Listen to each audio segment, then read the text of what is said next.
Film dimulai dengan sebuah keluarga yang sedang makan bersama. Ada Karno sebagai kepala keluarga, Ayu istrinya, dan Yuli yang merupakan anaknya. Namun di tengah keharmonisan itu, Ayu mengalami rasa sakit yang luar biasa, dan dia menyadari ada seseorang yang telah menyantetnya.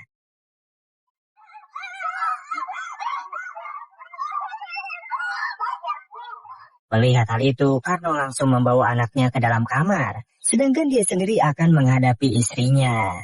Secara tiba-tiba lampu di rumah mati dengan sendirinya, dan inilah yang terjadi.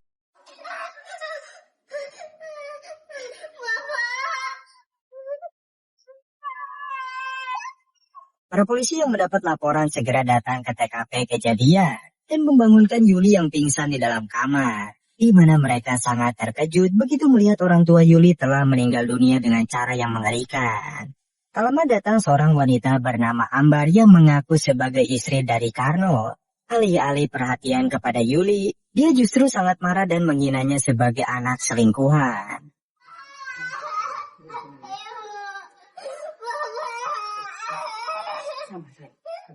20 tahun kemudian sejak kejadian tersebut, kini Yuli tinggal bersama keluarga Ambar. Namun terlihat Yuli yang merupakan anggota keluarganya malah diperlakukan seperti pembantu. Laras yang merupakan anak Ambar juga selalu memarahinya. Akan tetapi Ambar selalu acuh dengan kebaikan-kebaikan yang dilakukan Yuli. Udah jam segini loh, dari tadi ngapain aja sih? Masih panas beko. Suami Laras yang bernama Rudy pun hanya diam tak membela Yuli. Bahkan anak-anaknya yang terlihat baik justru tak berkomentar apapun dengan pelakuan-pelakuan keluarganya. Dibandingkan dengan anggota keluarga yang lain, Tika adalah satu-satunya yang rajin beribadah dan taat beragama. Hari itu ia pergi ke surau untuk mengaji bersama Pak Ustadz. Rumahnya udah lama kosong. Kayaknya mana gelapnya. Lalu di malam harinya saat Tika pulang ke rumah, ia memarahi adiknya yang selalu melakukan permainan pemanggilan setan. Di sana ada Yuli yang akan membasuh Ambar. Namun tiba-tiba dia merasa kesakitan dan menarik tubuh Yuli sembari berkata, Tika lagi dibunuh. Tika cepat kak. Ibu. Lalu Laras juga datang ke dalam kamar. Namun karena keadaan ibunya sudah semakin parah, hingga dia pun meninggal dunia dengan menatap tajam ke arah Yuli.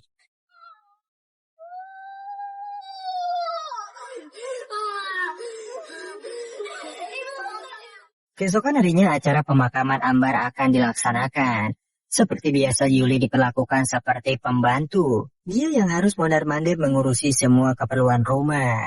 Namun saat akan ikut memandikan jenazahnya, justru Laras mengusirnya dan Tika hanya terdiam karena tak bisa membela bibinya itu.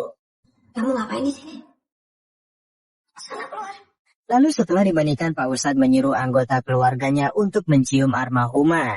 Lalu saat giliran Yuli, ia kembali teringat dengan pelakuan-pelakuan Ibu Ambar terhadapnya. Hingga saat Yuli akan menciumnya, justru dia melihat bahwa Ambar masih hidup dan hal itu membuatnya berteriak. Dasar anak selingkuhan. Bu Laras sabar, Bu, sabar.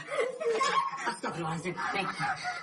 Sebelum jenazahnya dimakamkan, Laras kembali teringat dengan masa kecilnya yang menunggu bapaknya pulang ke rumah. Sedangkan bapaknya sedang hidup bersama Yuli dan ibunya, dan hal itulah yang membuat mereka selalu memperlakukan Yuli dengan tidak baik.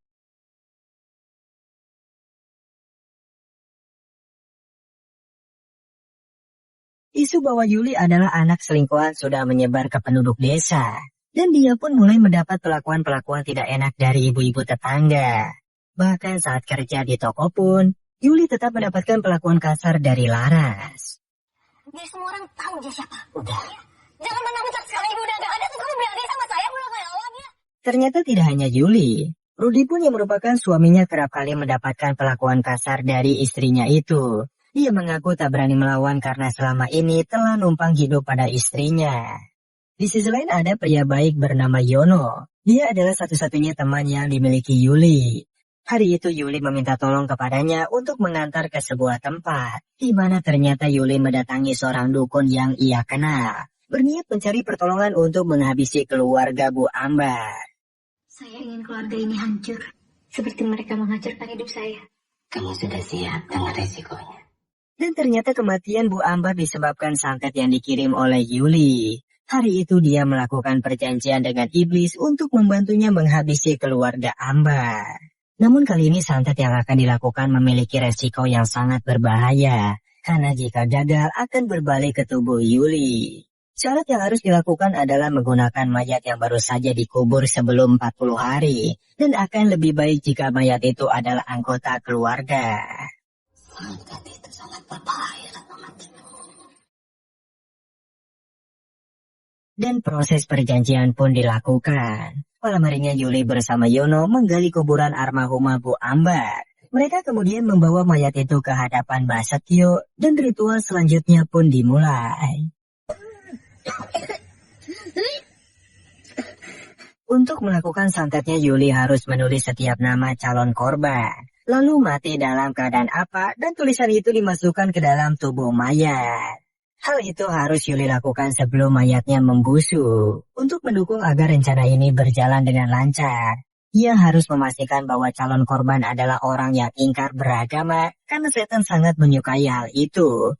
Dan jika Yuli tidak melakukan dengan cepat, maka bisa saja santet itu akan berbalik ke tubuhnya.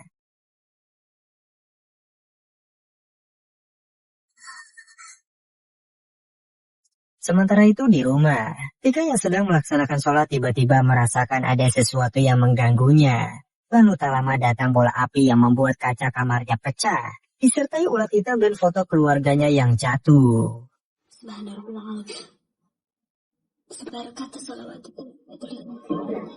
Ia pun segera mengeceknya, namun tak sengaja kakinya malah menginjak pecahan kaca.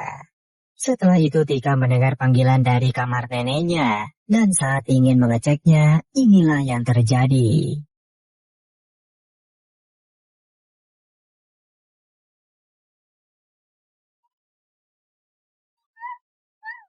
Lalu tak lama datang Yuli. Bukannya kaget, dia justru tersenyum karena rencananya telah berjalan dengan lancar. Di pagi harinya Tika menceritakan kejadian-kejadian semalam. Begitu juga dengan adiknya yang yakin bahwa itu arwah neneknya. Sebab kemarin ia bertemu dengan neneknya yang mengatakan tubuhnya merasa sakit dan kedinginan. Kata Oma, sakit. Tapi Tika beneran merasa ada yang gak beres, Bu. Dari kejadian-kejadian aneh itulah Tika mengusulkan untuk mengadakan pengajian nanti malam. Dan berniat menceritakan semuanya kepada Pak Ustadz. Pak Ustadz menjelaskan bahwa tidak ada yang namanya arwah gentayangan. Karena ketika orang meninggal datang dengan wujud aslinya, maka sudah pasti itu adalah jin.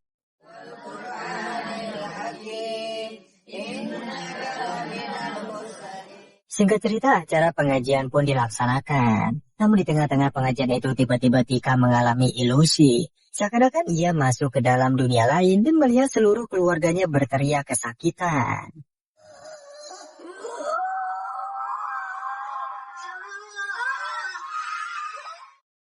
Setelah pengajian selesai, Adit kembali memainkan pemanggilan setan. Di momen itulah dia mulai merasakan kehadiran makhluk goib yang mulai berkomunikasi dengannya. Sementara di tempat lain Yuli mulai melakukan ritualnya. Dan ternyata target selanjutnya adalah Adit.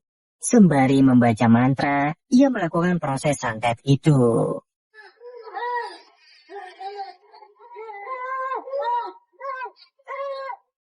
Dan ya, seketika Adit merasakan kesakitan dan membenturkan kelapanya ke lemari hingga berdarah. Dan semua itu tak sengaja dilihat oleh Tika secara langsung.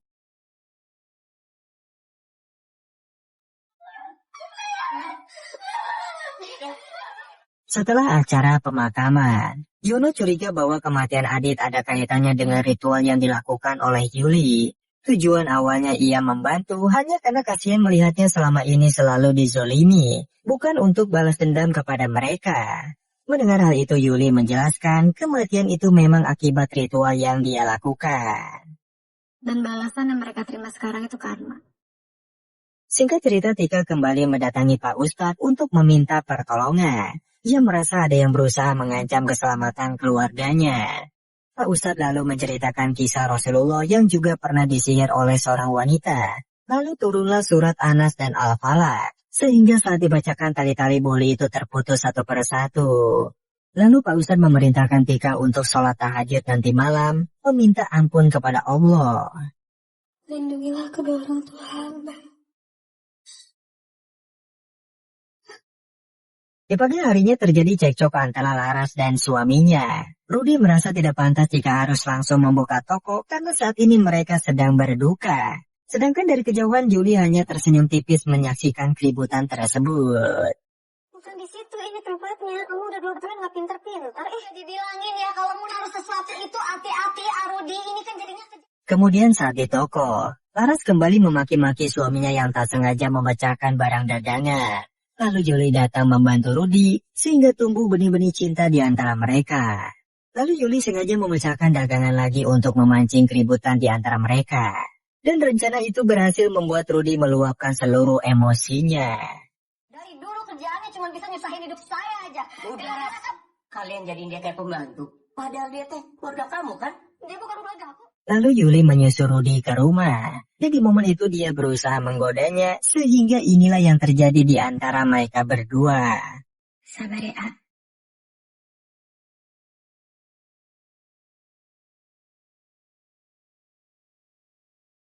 Sementara Laras mulai khawatir dengan suaminya karena teleponnya selalu tak diangkat. Akhirnya dia memutuskan untuk menutup toko dan pulang ke rumah. Sementara di rumah sendiri Yuli kembali merayu Rudy untuk meninggalkan istrinya itu dan lalu pergi bersamanya.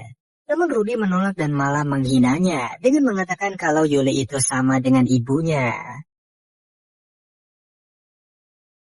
Aku seperti mulu. Brengsek kamu ya, Rudi.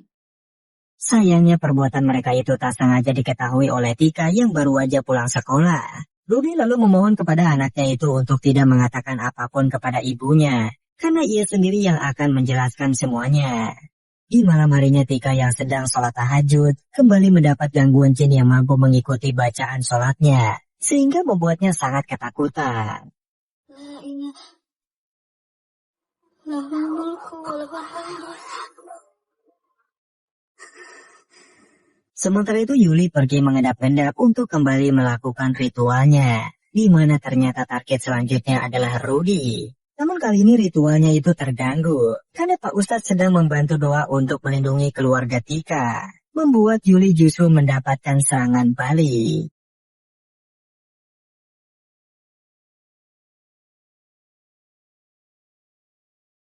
Dengan menahan rasa takut Yuli tetap melakukan ritualnya dan berhasil membuat Rudy kesakitan, sehingga muntah darah dan inilah yang terjadi.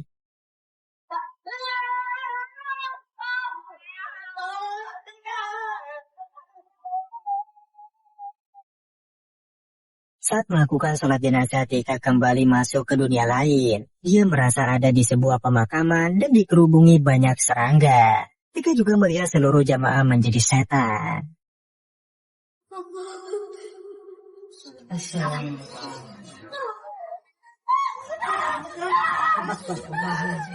Setelah kejadian itu, Tika meyakinkan ibunya bahwa mereka pasti sedang disantet oleh seseorang. Ia meminta ibunya itu untuk percaya dan menjaga diri dengan kebaikan-kebaikan.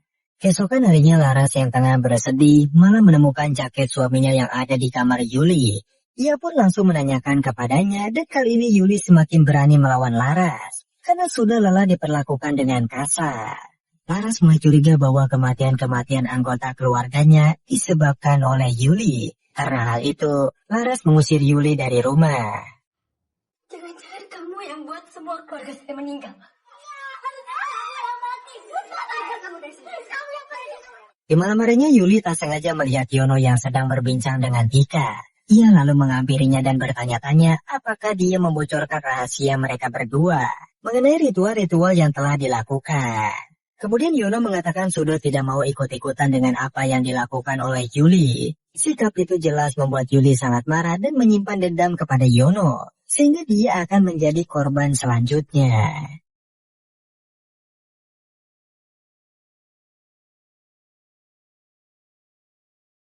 Lama kemudian Yono mulai mengalami gangguan-gangguan di dalam toko, di mana sosok mengerikan itu muncul secara tiba-tiba, dan pada akhirnya Yono mati dengan cara yang mengerikan.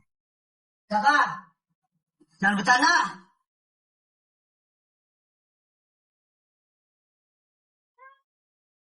Keesokan paginya Laras dan Tika melihat ada kerumunan warga di depan tokonya. Dan saat mengecek, ia melihat Yono yang sudah tewas dengan kelapanya yang hancur. Di malam harinya Yuli kembali melakukan ritualnya. Dan hal aneh langsung dirasakan oleh Tika. Malam itu lampu kamar tiba-tiba mati dengan sendirinya. Lalu saat ingin mencari ibunya, inilah yang terjadi.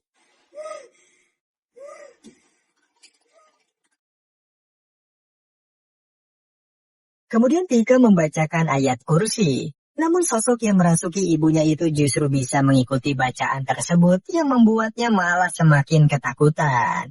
Ia kemudian berusaha lari dan bersembunyi di kamar lainnya dan masuk ke dalam lemari. Tika lalu menghubungi Pak Ustadz untuk meminta pertolongan. Namun belum selesai menjelaskan ibunya sudah masuk ke kamar itu.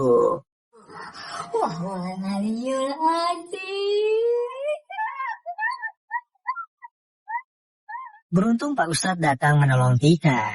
Mereka lalu membawa Laras ke surau untuk diruqyah.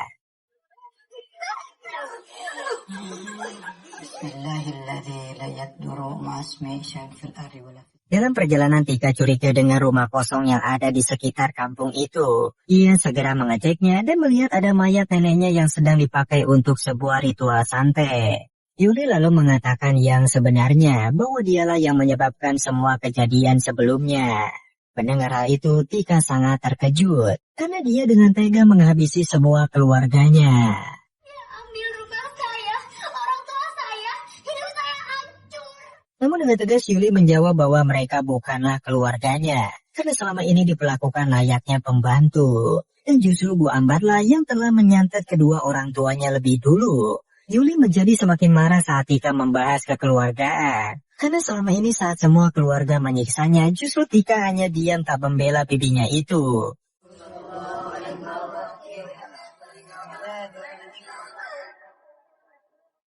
Dengan penuh kekecewaan, Tika pergi untuk melihat ibunya itu ke surau.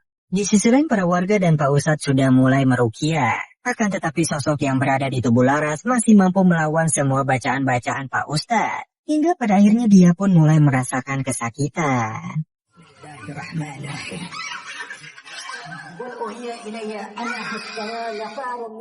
Sementara itu Yuli juga mulai melakukan ritualnya dengan membaca mantra-mantra sembari memasukkan nama Laras ke tubuh Ambar yang sudah mulai membusuk. Di sisi lain Pak Ustadz masih terus meruqyah Laras dan hal itu membuat Yuli kesulitan untuk menyelesaikan santetnya. Susuk yang digunakan untuk menutup kulit mayat selalu patah. Seiring dengan Pak Ustadz yang selalu membaca ayat-ayat Al-Quran.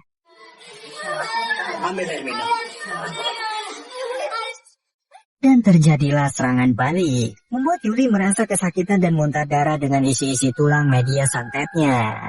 Melihat hal itu, Pak Ustadz terus membacakan ayat-ayat ruqyah, dan Tika mulai mendoakan ibunya dengan ikhlas, karena mungkin setelah ini ibunya tidak akan selamat.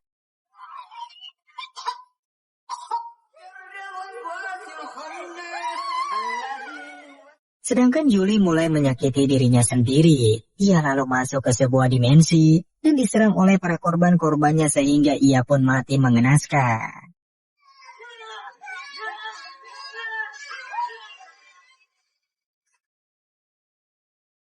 Sementara itu dukun yang membantu Yuli menyadari kejadian tersebut. Lalu setelah sosok itu keluar dari tubuh Laras, benar aja dia sekarat dan tak lama meninggal dunia.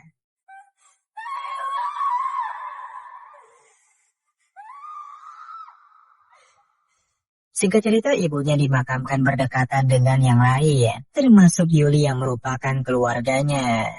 Itulah dia teman-teman akhir dari cerita. Terima kasih sudah menonton video ini sampai akhir. Jangan lupa di like, komen, dan subscribe agar kalian gak ketinggalan kisah-kisah menarik lainnya. Bye-bye.